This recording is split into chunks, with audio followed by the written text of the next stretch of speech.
Hey everybody, this is Josh McKinney, and I just want to welcome you to episode 156 of the I Suck at Jiu-Jitsu show.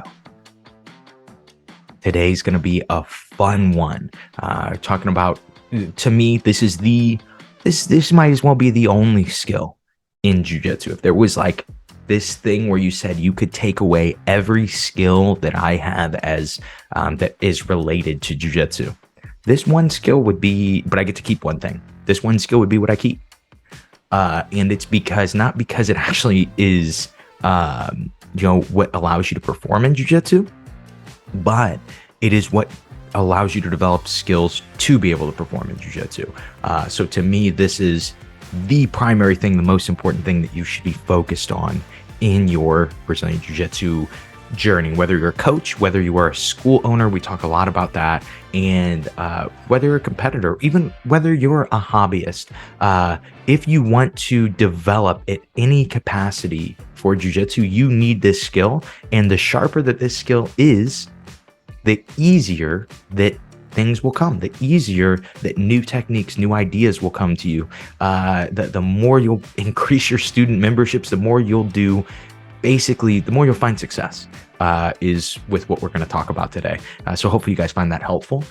This episode is brought to you guys by Kicksite. I'm so excited. I'll tell you guys a little bit later in the episode what that entails. But you guys have heard me talk about Kicksite quite a few times, but this is the first time that I've ever got to bring them on as an official sponsor of the show. They've sponsored me as an athlete for quite a while, but getting them to sponsor the show, pretty excited about it. So I'll tell you guys all about that in just a little bit. Last little thing before we get into the episode.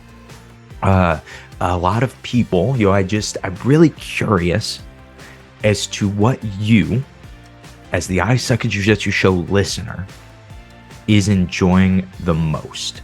So lately I've been mixing up my interviews with my solo episodes.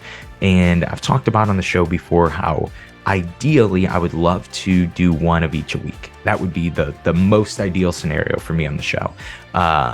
Just in the cards right now, I just don't know if it's there just yet. But I would love to hear from you guys. I would love to hear from you guys if I were to put out 2 episodes a week. Would you even have time to listen to 2 I Suck at Jiu-Jitsu show full length episodes, an hour to hour and a half interview and a 45-minute to hour solo episode every single week? Would you guys even want to hear from me that much? Because, I say that that's my goal of the podcast, but maybe you guys are like, hey, an hour of Josh, that's about my limit for the week. I would get it. I would just love to hear from you guys. I would love to know what you would like to hear on the show. You guys know we also have Suck Less Saturday. Maybe that's what you like better. Maybe you would want to hear an interview and a Suck Less Saturday. I don't know. I'm just curious from you guys that listen week in, week out. We really have a large group of people that seem to listen no matter what now. And to you guys that, really that's who the show is for. Where do you guys want the show to go? Send me an email, josh@simplifyingjujitsu.com. There is nothing you would say that would offend me. If you're like, Josh, I hate it when you do this type of episode. You're so freaking annoying. I hate you. That might offend me. Okay. But just don't say that. Anything else would probably be cool. I'm off the rails. Let's go ahead and jump right in to this episode.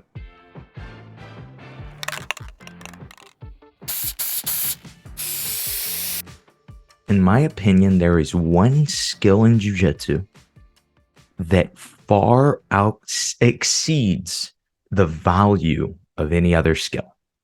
One skill in Jiu-Jitsu that I would argue, without it, you can't become a black belt. Without it, you can't have a great Jiu-Jitsu school. Without it, I don't really think you can even be a great hobbyist a lot of times without this skill. You can't be a great competitor. It's just the most important thing. It is actually so important that the first 75, 80 episodes of the podcast were almost solely about this one skill. If you look back on all of the episodes where I would ask people, hey, How do you suck less at jiu-jitsu? I'd ask high-level black belts, some of the best coaches in the world, some of the best athletes in the world. And the most common answer by far, somewhere like 80 to 90% of the answers, were consistency. You just keep showing up. Why does consistency matter in jiu-jitsu? To me, consistency is not the most important skill in jiu-jitsu. I think consistency is the best way to develop this skill, but it is not. The most important skill in jiu-jitsu is focus, is and always will be focus. And I know we're just going to talk about focusing. What does that have to do with anything? Keep in mind that two of the most, I think, top 5 most listened to episodes on this show are about the same exact topic. They do not have a guest. They're just me talking. And that topic is focus. They're both titled, it's episode 1 and 99. They're both titled The Simplest Way to Progress at Jiu-Jitsu. And people still message me about this, what we call the end goal method. Like it was some stroke of genius. Oh my gosh, I started end goal methoding the triangle. And then all of a sudden, I am triangling everybody. It's crazy. I didn't even know I knew how to do that. It's because you've never focused on it. It's because you've never actually told yourself for the next week, even for the next 6 weeks, for the next 6 months, I am going to dedicate my mental capacity to this move, to this idea, to this competition, to my jiu-jitsu school. I am going to dedicate my focus to this. So seldom do we do that. So much so, most of the time, our focus is split to 10 or 15 different things, whether we're on the mat or off the mat, right? But the ability to focus is one of the most important skills that there is. When I say skill, this is something I use, a term I use in the podcast all the time. When I say skill, what that means is it means you can develop it. It is not talent. It is not something you either have or you do not. This is something that you can develop. You could be a 0 out of 10 on the skill of focusing. But if you can develop 1 out of that 10, it's going to help you. It's going to help your jiu-jitsu. And most of this episode, I think it's going to be more examples of ways that we should be focusing a little bit better, but then also some ideas on how you can develop your focusing muscle a little bit. But the most important thing I think to understand is that it is developable. It is a skill. This is something you can get better at. And when you look at it, it's something that we are craving in jiu-jitsu. At least the listeners of this show are craving it in jiu-jitsu. They're saying, hey, if I could just pay attention to something for any period of time, then I would be better at jiu-jitsu. You know, like I said, first 75, 80 episodes of the show, they were all focused on one thing. As I kept growing, as these episodes about, hey, just focus on this for a period of time, because that was most of my coaching at that time. I found that most people just needed to focus on something for a little bit of time and they would get better. Not, I have to show them something about it. I have to teach them some move. I just say, hey, don't do anything but Kimura for the next 6 weeks. And the guy would almost jump a belt level in Kimura, right? Almost jump 2 belt levels sometimes in Kimura in 6 weeks. He would spend 6 months. He would almost get to black belt in Kimura as a blue belt and everything else. It's just that focus. It's that ability to actually pay attention for a long period of time. We'll talk about long-term focus in just a second.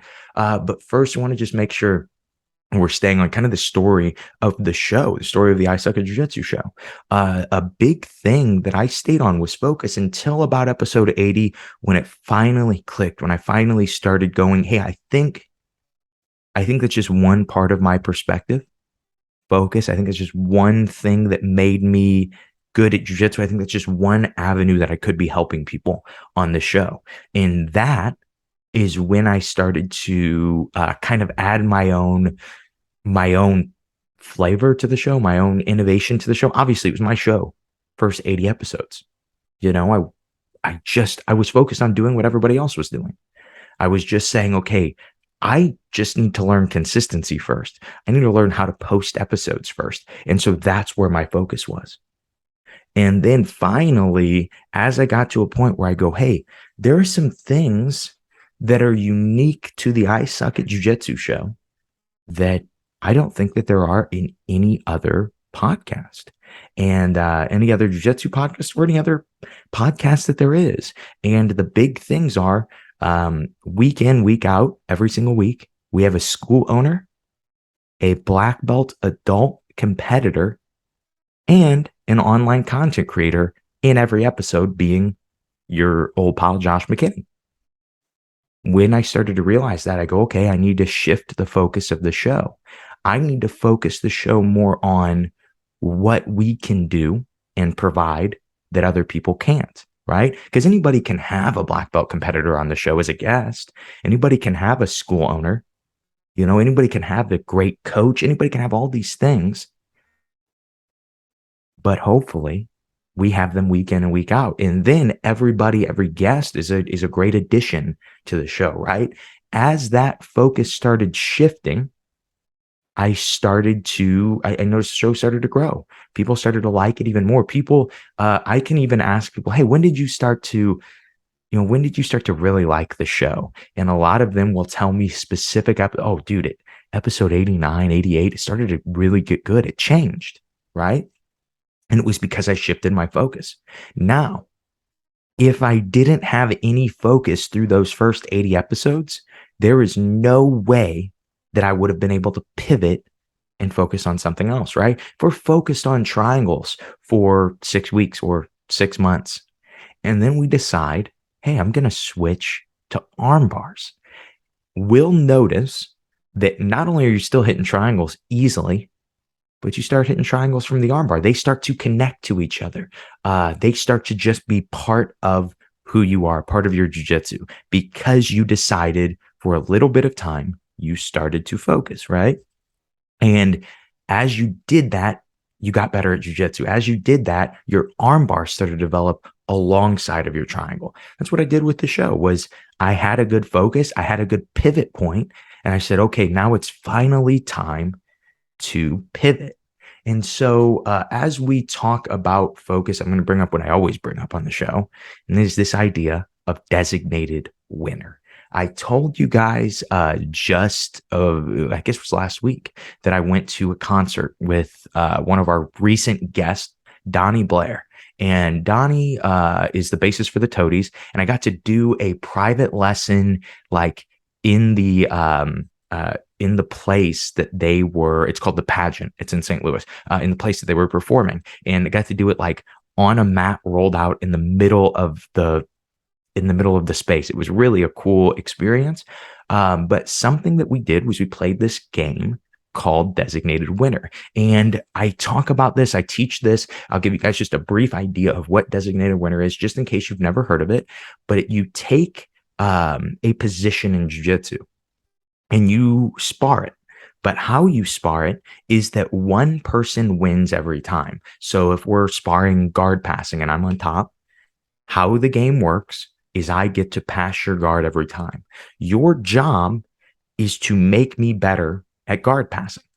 How are you going to do that? Okay, well, it helps if we have a focus. I need to get better at footwork from the guard, right? That's a really good focus, because taking steps from the guard is something that black belts do that blue belts don't. Even when they're looking for the same pass, you'll watch. If you watch a really high-level guard passer, he takes a lot of steps. He feels comfortable knowing where his feet are. If you watch somebody who's not a high-level guard passer, they will walk directly into the guard, and then their feet will never move again. So what you can do as a blue belt who can't do that is you can focus on a skill. You can say, I am going to get better at footwork from the guard. And so you play Designated Winner. You do a 3-minute round. You're on top. Your opponent is trying to frustrate you with good guard retention, trying to stop you from creating strong angles. And you're not worried about getting submitted, because you're the designated winner. You win every time, no matter what. And so even if you're in a bad position the first few reps, maybe your opponent says, your partner says, hey, you're getting set up for this triangle. You're almost in a triangle. Maybe he even threatens the triangle and gives you a second to escape it. Regardless, you're focused on footwork. Your footwork is developing. You're just playing a 3-minute game. You do this afterwards, you get even better. The reason I brought up Donnie Blair is because we did that. We looked at some ideas on designated winner. I don't think we looked at the skill of footwork. We looked at the idea of chest over chest. But still, same thing. We took one piece of jiu-jitsu, and we said, we're going to throw everything else out. You can do any jiu-jitsu that you want, but you're just not focused on it. Those things are just going to be totally natural. Whatever comes. The thing that you focus on is footwork. The thing you focus on is chest over chest. When you do this, it makes such a difference in your development, like while we're playing designated winner, but then also when you go into your round, because you're now focused on what am I even thinking about when I'm approaching the guard? Well, now I'm thinking about take 2 steps, create an angle. Take 2 steps, create an angle. I passed the guy's guard. That was cool. I'm able to pass now simply because I took one piece of jiu-jitsu and focused on it, right? And so for a lot of people, I maybe say like, Josh, we're 12 minutes into this episode and I've not even paying attention. I've lost focus. And I think that that's most of us when we start jiu-jitsu. I think jiu-jitsu naturally over time starts to develop this skill, almost because you have to. If you can't focus on a move for any period of time, there's no way you're going to master that move, right? If you can't focus on what somebody is explaining to you for a period of time, it's just going to be a lot harder to get better. Some people learn no instruction at all and still get better. But most of the time, for most of us, when we don't have instruction that we can't pay attention to, that we can't pick up those small details from, we end up losing, we end up crashing, right? And that is this idea of learning to take reps of focusing. So often I'll have blue belts that'll tell me, I just can't focus in class. I just can't focus in class. And a lot of times it's just that you're not trying to focus in class. Yes, your mind drifts. That happens to most people. As you get better, it stops happening. It stops happening as much. Maybe it's an excitement about jiu-jitsu. I don't know what it is, but I know now I have way more ability to focus than I did 10 years ago when I was younger, right? When I was earlier into jiu-jitsu, I struggled as a blue and purple belt to pay attention to what someone was teaching, right? But now as a black belt, if somebody that is a purple belt teaches a move that they're excited about, I am going to be so focused on whatever it is. I'm going to be so into whatever it is. And it's because I've learned that focusing, even just for 30 seconds on somebody's move, can make this huge difference, can make this sometimes this 6-month jump in my jiu-jitsu because somebody told me, hey, this is what I'm focused on. And I go, I've never focused on that. I've never thought about that way. And it's helpful. It helps me get better. But if we still struggle with developing our focus, one of the easiest ways to do that is just think of it as reps of focus, right? I just gave you an example of a 30-second rep of focusing on somebody's move, right? Whether I focus on every single word, that's kind of hard, right? To hang on to every single word that they do. If they repeat something twice, well, then that's important. I better remember that. If they ask something that doesn't make sense, I need to be focused, or say something that doesn't make sense, I need to be focused enough to go, what do you mean by that? Or can you explain that differently or something, right? So it can make sense, so I can understand. But what's going to happen is I'm going to focus on my coach tonight. And they'll be like, okay, I'm going to take my rep of focus. And then 30 seconds in, I'm going to lose my train of thought.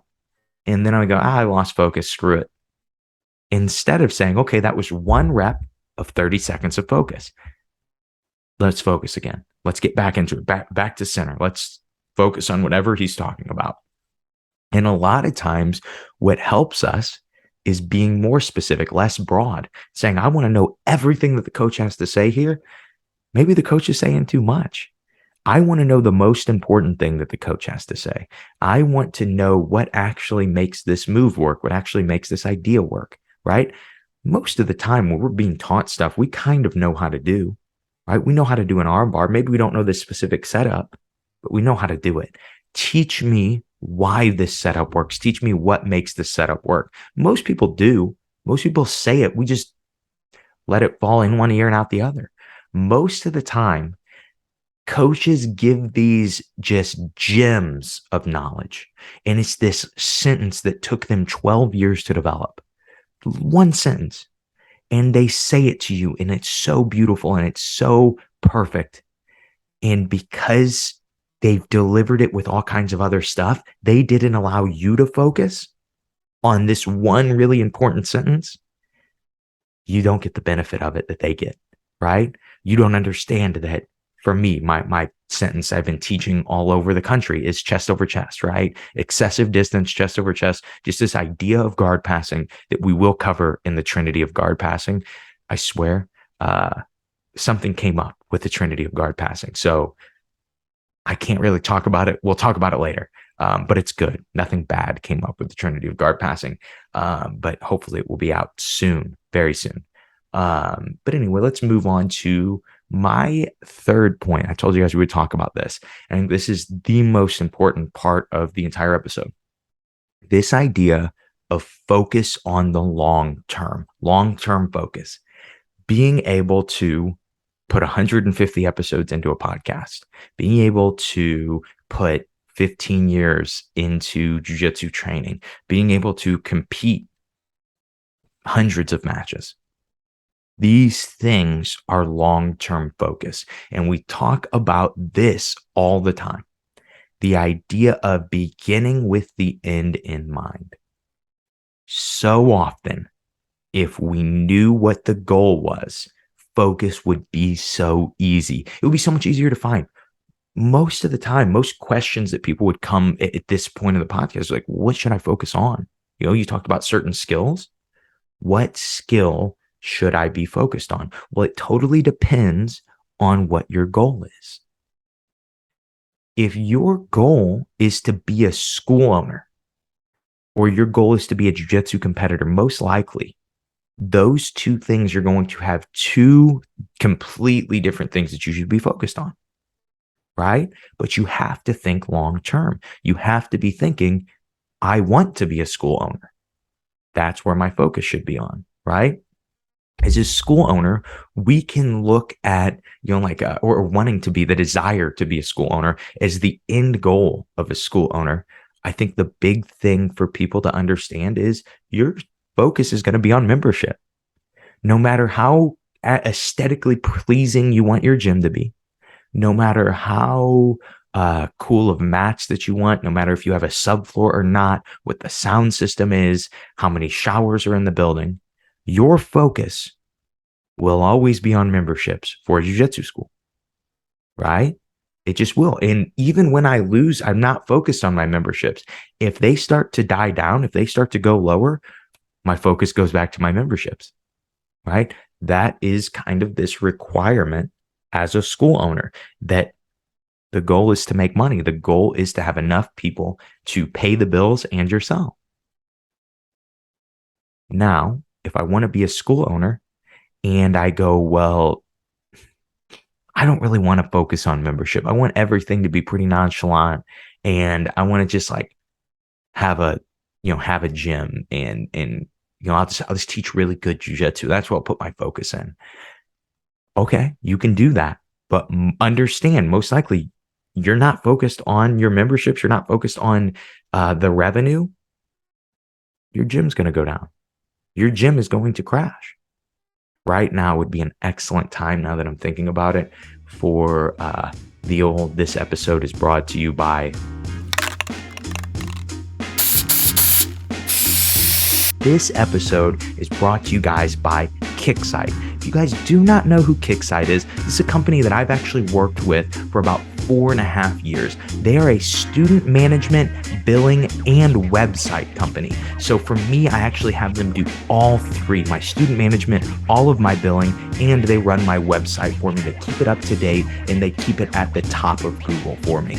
And what that does is it creates this really nice closed system where a new student can come onto my website, sign up for a trial. Used to do free, but now we do paid trials. Sign up for a paid trial, get scheduled to come in, and then I already have their credit card information when they decide to sign up, and I press 2 buttons, and presto, we have a brand new monthly reoccurring student. And this is something that Kicksite provides. Its simplicity is unbelievable. And the simpler your student management system is, the more that you're going to be able to focus on the important things that come of your business. And that's what we're going to talk about in just a second on this episode. So again, thank you to Kicksite for sponsoring this episode. If you guys want to sign up for a free trial of Kicksite, you can do that in the link in the description. That is kicksite.com/ISuckAtJujitsu. Let's get back to the episode.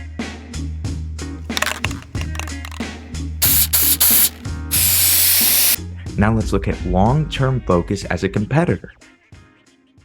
What should be your long-term focus as a competitor? You find that one specific tournament can always be great. It can always be a really good thing to focus on. I'm going to focus on Worlds this year, right? I'm going to focus on Worlds next year. Generally, to me, the people that have the most success are the ones who don't shift their focus too often as competitors, right? We're getting to a point of like, it's kind of like shiny object syndrome in the jiu-jitsu world, in the competitive world. There are so many tournaments. I remember when I used to just when I was an early purple belt, and all I could think about was, man, I want to be on these pro shows. I say no to pro shows all of the time now because there are just so many of them. There are so many of them, and everybody wants you on it if you're a black belt, right? Everybody wants you on it if you have a podcast. Yeah, you would be a great ticket seller. Like anymore, those things don't really help me. The only thing they really do is shift my focus. I am no longer focused on winning Worlds next year. I am now focused on selling tickets this month, right? I am now focused on fighting in a different rule set against a guy who doesn't even compete in my division, right? So many, I know that sounds like when I say it that way, it sounds illogical. Well, why would you even focus on that, Josh? So many competitors are doing that right now.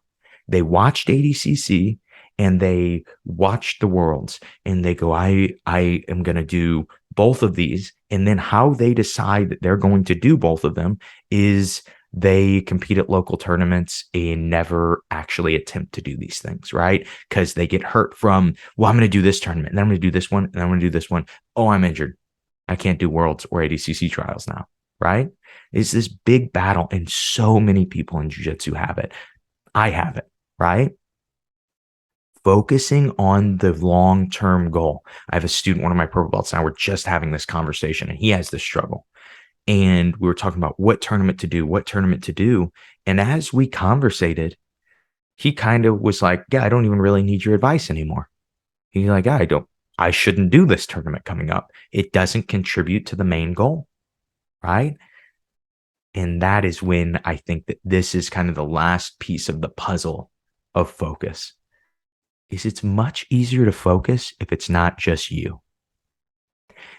It got way easier. My aspirations as a jiu-jitsu competitor came back as I started competing more with my students. As I had more of a team, month in, month out, saying, hey, we're going to do this IBJJF. Are you coming? Aren't you supposed to win Worlds?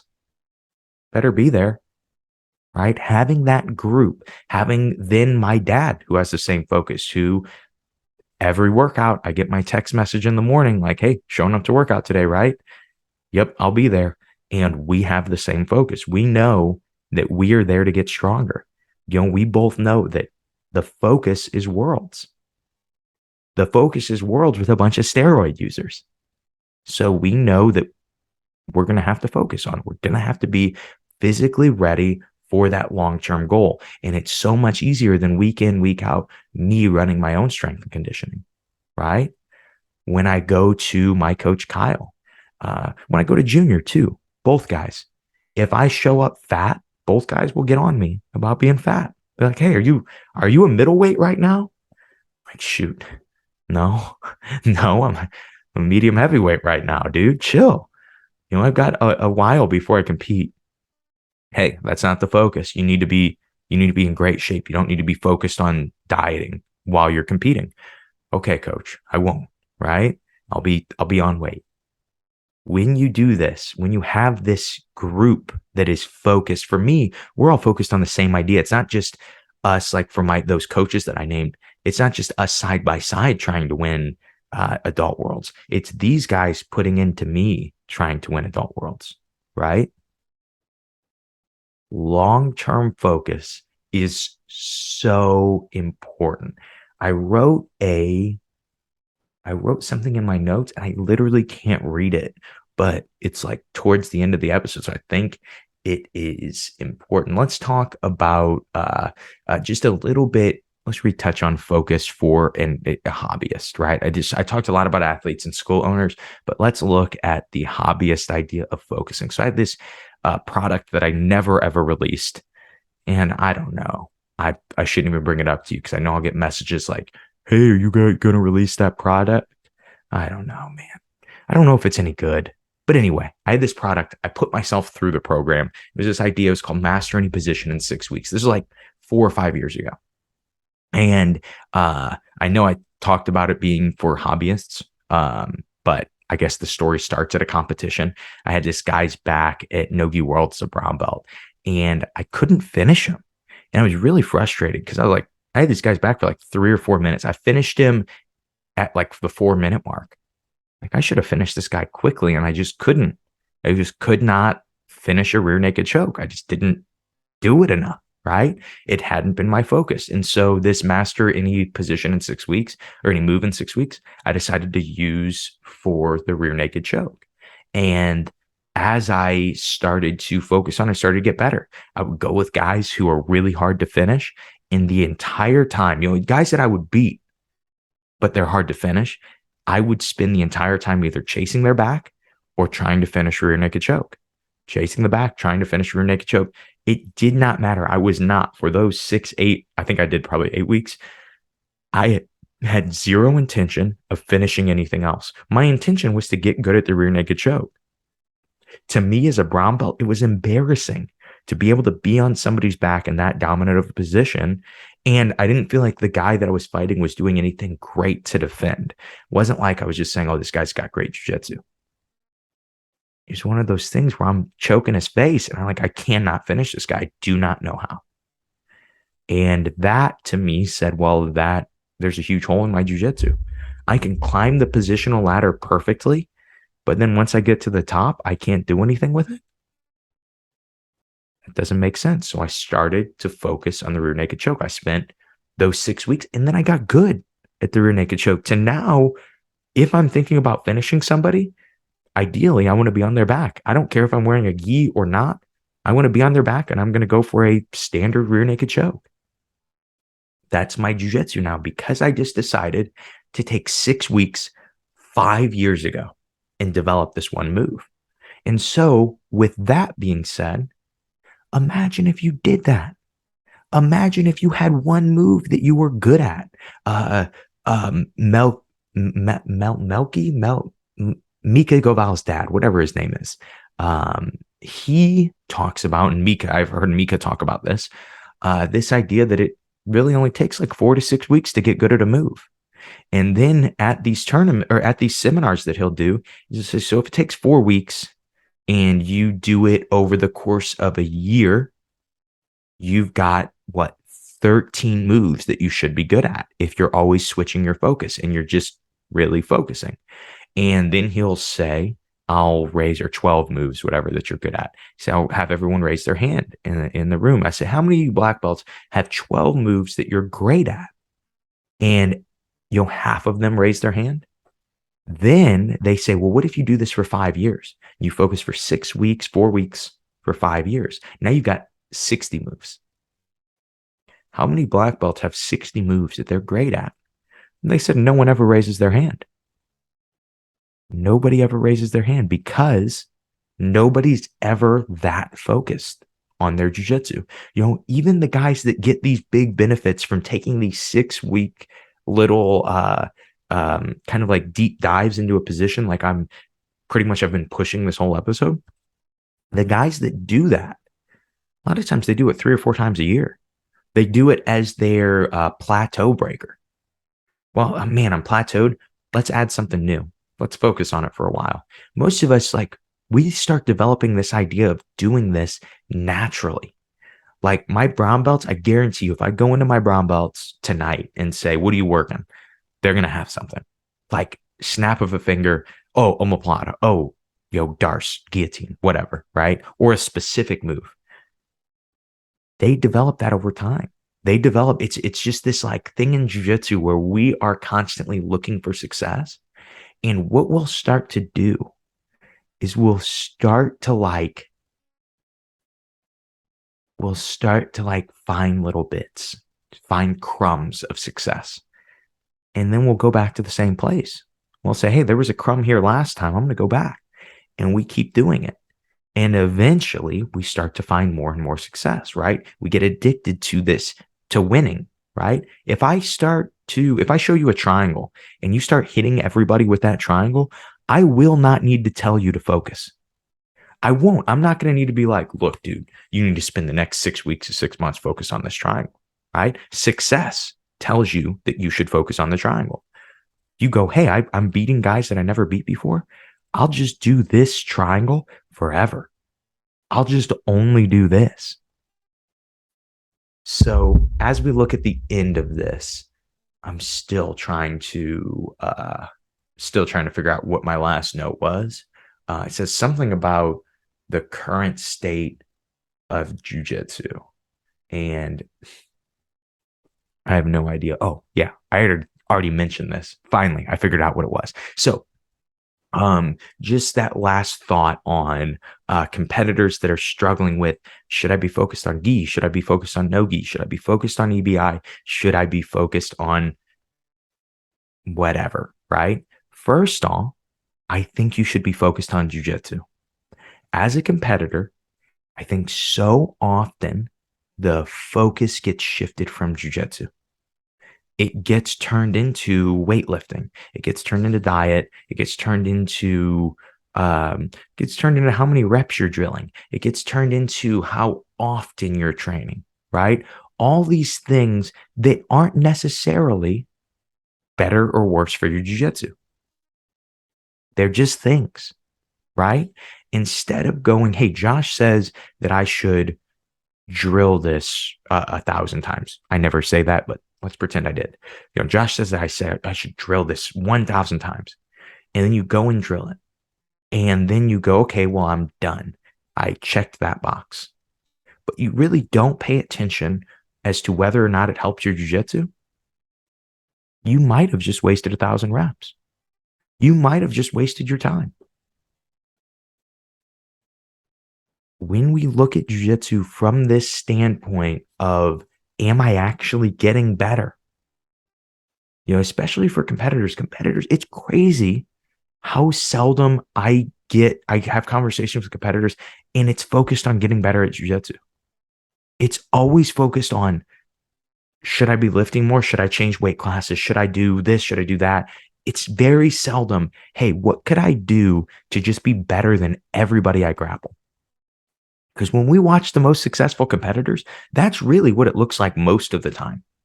I'm just better than everybody, right? Now, can you over-focus on that? Of course. There is going to be a point where you're super focused. You're starting to really get in on getting better as a technician, getting better with your understanding, developing your skills better. You are getting better at all the little jiu-jitsu parts of jiu-jitsu. But maybe you're incredibly weak for your weight class. Well, then you should focus on lifting. Then your focus should shift. But just like with me and the podcast, I told you guys like the first 80 episodes were focused on one thing. It wasn't until I started to develop, it wasn't until I started to kind of get my blue belt in podcasting, which is unofficial. Nobody ever gives you your blue belt. But get my blue belt in podcasting where I go, okay, I think I can make a shift. I think that there's something else that I could be focused on right now. But until I really was structured, until I really started to progress with a certain way of thinking and a certain routine, I really didn't even know. I didn't even know if I was getting better at podcasting, right? As I started listening into the 60s and the 70s of episodes, I started going, hey, I don't say this as much. I don't say Jiu-Jitsu anymore, right? Nobody ever sends me a message congratulating on me on that either. Come on, guys. Help me out here. You guys who complain about it, don't even say a word when I slyly start slipping in the correct pronunciation of jiu-jitsu in the podcast. Ridiculous.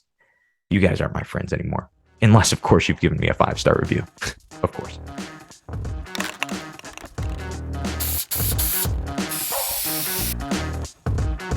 Hey guys, Josh McKinney here. Just wanted to interrupt really quick and tell you guys that if you are enjoying this absolutely free content that will stay free forever, then I would love if you guys would help me out. So what keeps this content free is new people discovering it. As that grows, eventually we get new sponsors. And the only way to get that ball rolling is with reviews of the show. And so if you listen to the show, you enjoy the content that I am putting out on the I Suck at Jiu-Jitsu show, please give me a 5-star review no matter where you're listening. If you're on YouTube, give me a like, a subscribe, or whatever. And of course, the thing you could always be doing to help the show, share it with a friend. That's all I have for you guys, except for please give me a 5-star review. That's all I have for you guys. Back to the episode.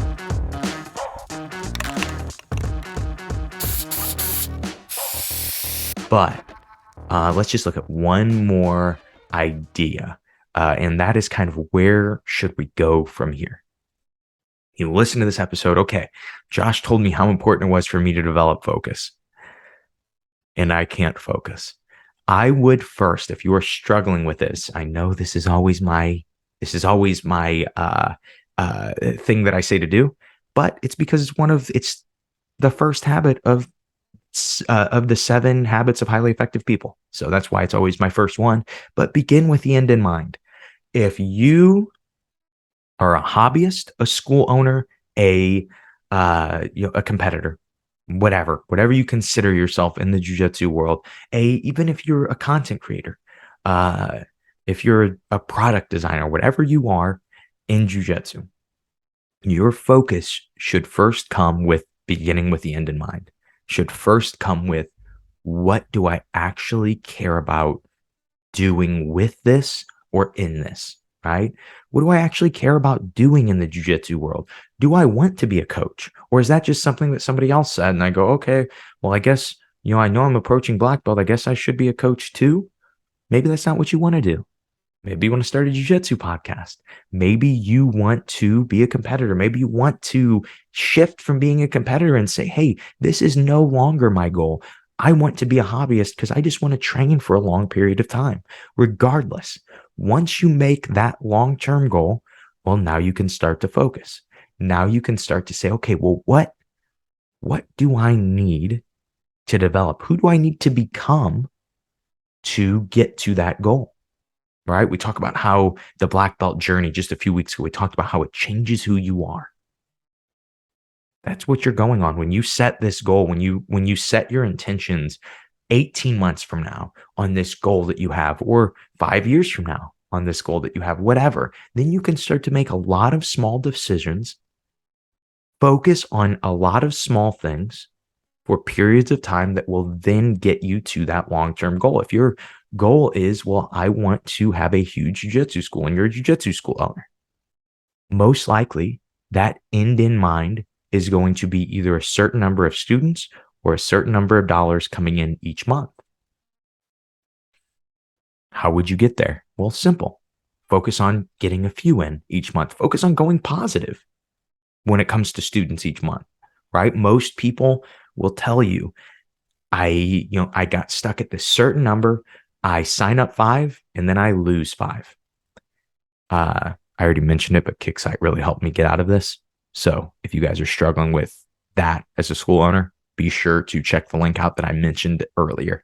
But you have these, you have these ideas as a school owner. Well, maybe if I painted, no, that's not it. It's not painting. Maybe if I did this, maybe if I did that. No, it's simple. You need more students, right? There are other ways you can look at needing more students. You could look at retention. Why am I losing 5 people a month? And maybe you could fix that. Or you look at, hey, I'm gaining 5 and I'm losing 5. What if I could just gain 10 and lose 5?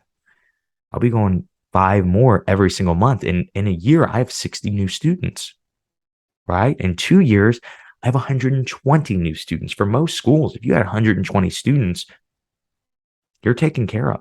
You could easily live not easily, but most likely you can live the jiu-jitsu dream, the jiu-jitsu lifestyle of being able to survive and teach jiu-jitsu, right? 3 years, you have 180. And most likely, if you figure out a way to go from 5 to 10 and you focus on that, it's not going to be much harder for you to go from 10 to 20. Right? Because you figured out how to go from 5 to 10. So then as you look at these things, as you look at the end and then you look at those small bites, then it's just a matter of consistency. It's just a matter of not being so discouraged that you lose consistency, because any long-term goal that matters is going to mentally defeat you at times. Just is. It is going to wear you down. There was this, I know this is off topic, but it's not. We did marriage counseling when right before we got married. And, it was like a class. I have some great stories from that experience. They're pretty nuts, but, we'll stay out of those. One of my brown belts came with me too. He and his fiance at the time, now they're both married. And it was craziness. But anyway, back to something I remember really well from what they said is they said, hey, are you, what should be the split at home when it comes to chores, when it comes to all the different things that you're going to be doing? And, what is the percentage split? And of course, some idiot was like 100%, 100%. And the guy was like, yeah, that's not possible. He's like, if you have 10 chores, you both can't do 100% of the chores. That doesn't make any sense. And then people like 50-50, 70-30. And the guy who's running the class, his answer was really interesting. He said, you should expect it to be 100% zero. You should expect it to be 100% zero when you're doing chores at home. You doing 100% and your significant other doing 0. Because as I will tell you, as anyone who's ever been married will tell you, it feels like that sometimes. Even when I'm 100% sure, I know that I'm not doing all the work. Sometimes mentally, whether it's my mind telling me this, whether it's a bad day, whether I haven't got any sun, I don't know what it is. But sometimes your brain tells you you have been doing all of the work. Your significant other is lazy. It's all you, right? And then it's discouraging because you go, man, I'm going to have to do all the work forever, right? But if we were focused on the end goal, if we were focused on the end in mind, that having this great relationship with our significant other is the primary thing, is the important thing, that building a family, building an empire with our significant other is the important thing, well, we're not worried about being 0%, 100%. It's not a big deal, right? It contributes to the goal. The goal is to build this with this person. The goal is love, right? But I lose focus so often when I have just a little bit of a discouraging day and I've got to do the laundry. I've got to do an extra thing of geese in the laundry. I'm like, this lazy wife of mine, she doesn't do anything. And keep in mind, this doesn't happen. The real, this is something that probably more happens with my wife than I do, the 100% thing. But you get the idea, right? When I start to get discouraged, I start to lose focus of the far off goal. When I'm at the gym and the goal has been to win the black belt adult worlds, and I get beat down by my purple belts, by my brown belts, by my black belts, and I'm like, I could be so discouraged by that. You'd be like, man, there's no way I'll ever win. There's just no way. Or I could say, wow, I wonder how many of these guys that I get to compete against, I wonder how many of them have training partners like this. I wonder how many of them have brown and purple belts and black belts that they just go with every single day, that are tough as nails, that push them at a different level all the time. Instead, now I reframe it and I go, these freaking poor guys, look at who I train with. You're in trouble now, right? It's because I have that long-term goal, and then I'm not getting discouraged. I'm staying consistent, right? That is, we talk about consistency. As the first thing I talked about on this episode was consistency. And so I guess it's probably the perfect place to end. When it comes to consistency, the more consistent I am, the more I will develop focus. The more focus I have, the more I will become consistent. They go hand in hand, right? I think they're two different things, but they go hand in hand. And so I guess the wrap up of this episode is begin with the end in mind, develop the skill of focus, stay on the course. Could have just done the whole episode with those three statements. But yeah, that's all I have for you guys today. Hope you guys like this one.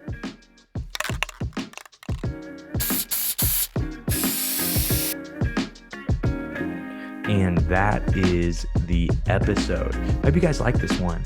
I know we touched on a lot of different things. We focus on a lot of different things. But that just tends to be how I teach. Like with a good amount of value, good amount of things. So then, as we talked about before, you can just pick out what you want to focus on, right? And that's kind of how the show works. Hope you guys are enjoying the show. Thank you guys for listening. I reference this so much because it excites me and it's really important. The amount of just weekly listeners that we have on the show, like, it just doesn't seem to matter what the title of the episode is. It doesn't matter what any of this stuff is.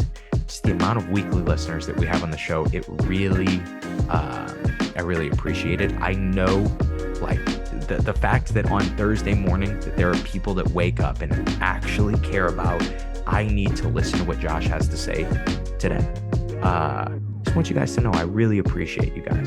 It's a really cool thing to be in your car for an hour a week. And so, appreciate you guys. Unless, of course, you haven't given me a 5-star review, then, like, I don't know. Screw you, man. You're not my friend. Nah, I'm just joking. If you still listen, if you listen week in, week out, don't give me a 5-star review. I get it. I do. I wouldn't give me one either, especially since I ask too much. Maybe if I asked less, maybe if I played it cool, if I played the 5-star reviews cool, like the next commercial I'll do will be like, hey guys, you can give me a 5-star review or not. I don't care because I'm cool. Would that make you guys want to do one? I don't know. You guys know I'm not cool. You know I couldn't pull that off. But that's all I have for you guys today. I hope you guys enjoyed today's episode. Hope you guys check out Kicksite. This is like the first sponsor we've ever had on the show, really. That wasn't a company that I own and me sponsoring myself for no money. But yeah, this is like the first sponsor we've had on the show. So that's really exciting. And obviously it wouldn't happen if it wasn't for you guys. And so, they really do have a cool, amazing product at Kicksite. And so that's why I'm happy that that's the first product that we've ever advertised on the show, a product that I've used 2.5 years before I ever started the show. And so if you guys want to check that out, you really should schedule a free demo. It is totally free. Just be warned, every friend that I've ever had do the free demo ends up signing up. And so it's just because it works. It works infinitely better than probably any other product that there is, because there really aren't many products like this, specifically for martial arts schools. And so, yeah, that's all I have for you guys today. I hope you guys enjoyed that. Hope you enjoyed our first ever commercial on the show that wasn't just me talking about something that I'm doing. And I hope that you guys like this episode. Hope you're still listening. Hope it didn't ramble too much. Hopefully I had enough focus, and I hope today's episode helps you guys suck just a little bit less at jiu-jitsu. Have a great day, guys.